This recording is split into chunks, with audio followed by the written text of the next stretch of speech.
السلام علیکم ناظرین و سامعین، آپ کا ہمارے ATR اردو چینل میں خیر مقدم اور استقبال ہے۔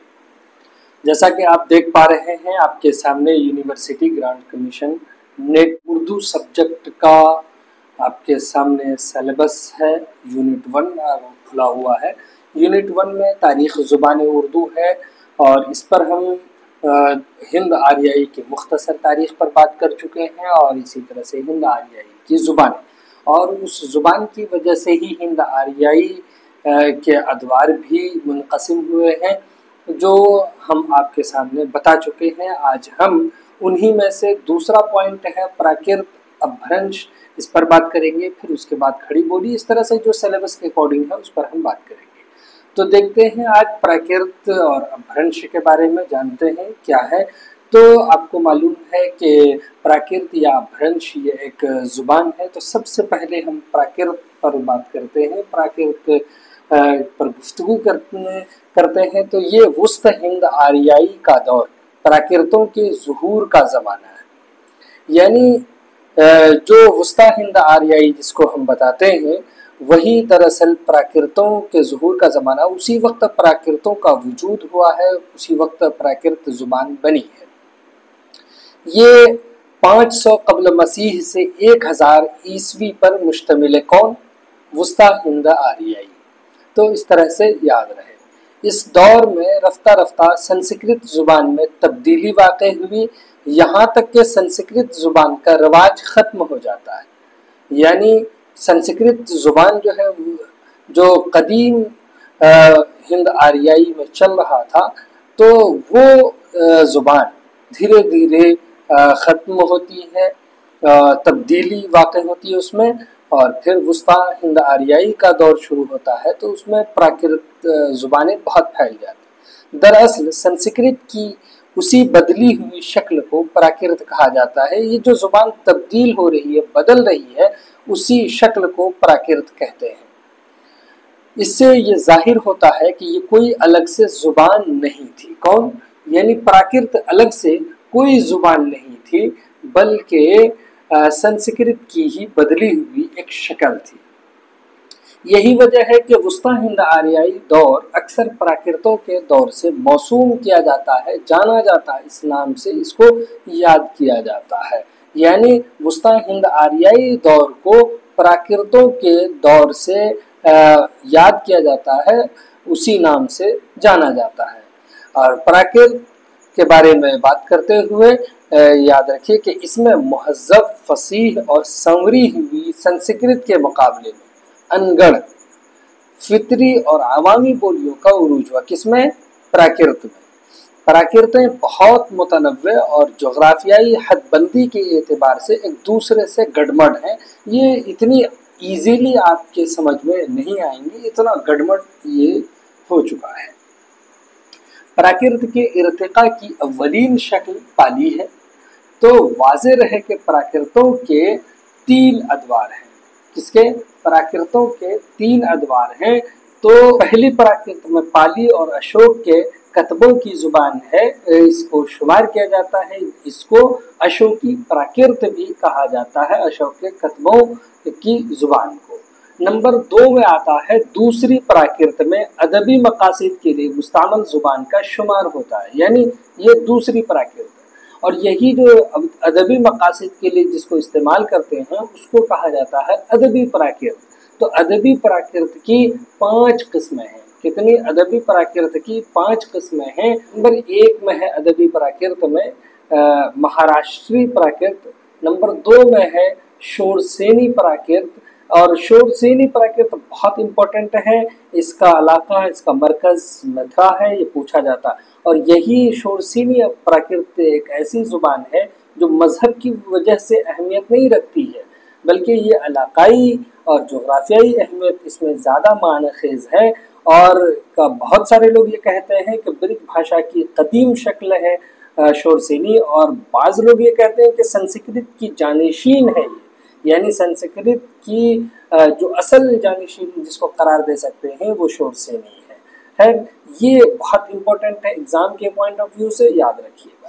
नंबर 3 में है मागधी प्राकृत, नंबर 4 में है अर्ध मागधी प्राकृत और नंबर 5 में है पिशाची प्राकृत। नंबर 3 में है अददी प्राकृत के बाद अपभ्रंशों का आगाज होता है। इसे प्राकृत के इर्तिका की तीसरी शक्ल कहा जाता है। किसको?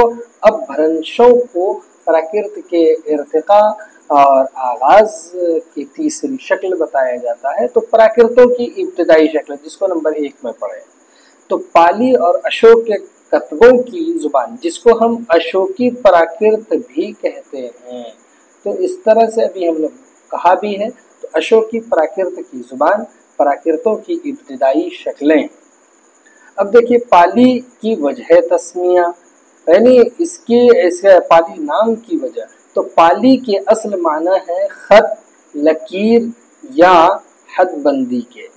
किसके? पाली के जो असल माना है वो तो या तो खत है या लकीर है या हदबंदी है, या और भी इस तरह के हम माना लफ्ज कह सकते हैं।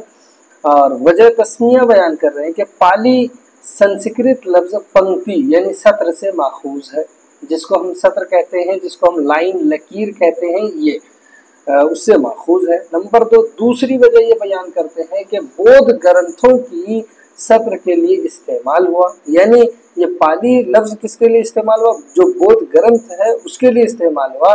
फिर जुबान के लिए मौसूम किया गया, जुबान के लिए बाद में इस्तेमाल किया जाने लगा। यकीनन ये जुबान बहुत ही अहमियत की हामिल है। कौन? पाली जुबान। बुद्ध तालीमात इसी जुबान में महफूज है। गौतम बुद्ध के बारे में जो वाकया आपने सुना होगा कि इसी जुबान में उन्होंने तहरीर करने के लिए, लिखने के लिए कहा था, तो सारी तालीमात उसकी इसी जुबान में लिखी गई हैं। इसी सबब से इस जुबान के आसार अब तक पाए जाते हैं। अभी तक ये जुबान गोया कि एक तरह से जिंदा हकीकत की तरह मौजूद है। तो इन आसार की वजह से ही संस्कृत जुबान के बाद पाली की अहमियत है। यानी अगर आपसे पूछा जाए संस्कृत जुबान के बाद किस जुबान की सबसे ज़्यादा अहमियत है, तो वो पाली जुबान की अहमियत है।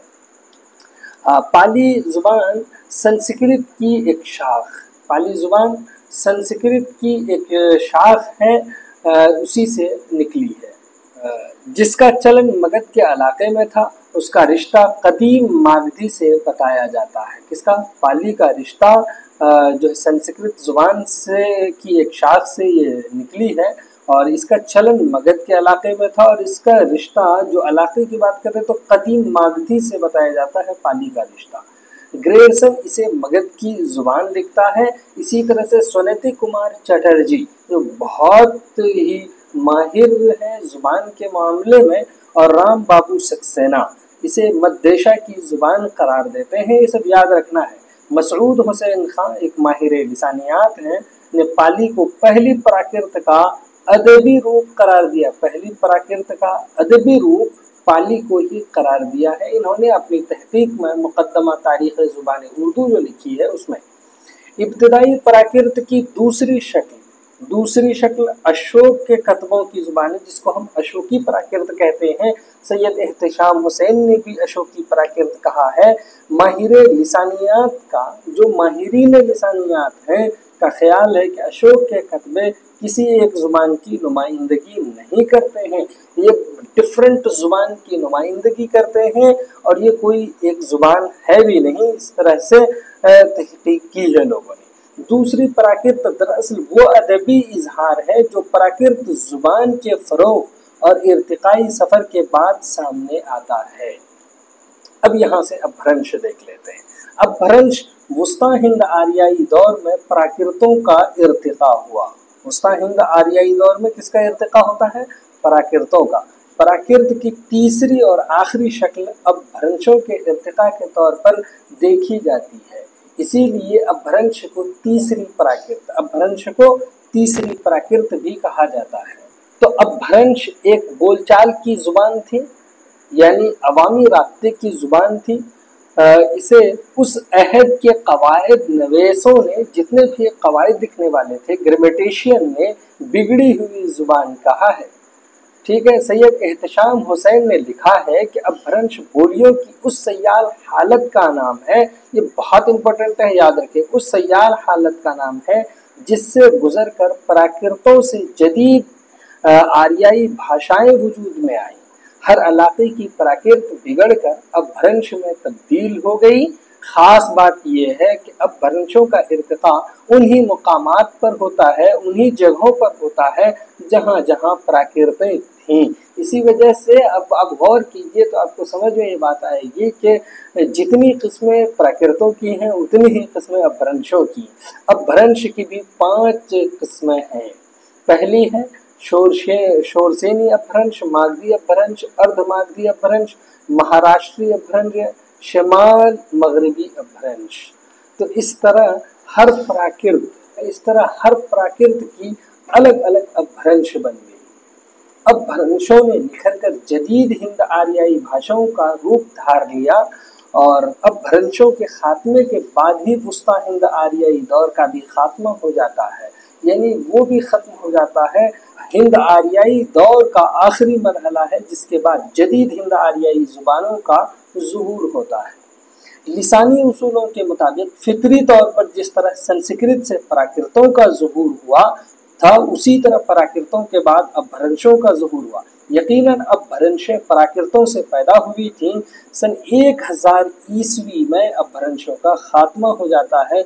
यहीं से जदीद हिंद आर्याई ज़ुबानों की तारीख शुरू होती है। तो इस तरह से आपने प्राकृत और अपभ्रंश के बारे में जाना और कॉन्सेप्ट आपका क्लियर हुआ होगा। चलिए फिर हम आपसे मिलते हैं अगले वीडियो में। तब तक के लिए खुदा हाफिज़, अस्सलाम वालेकुम।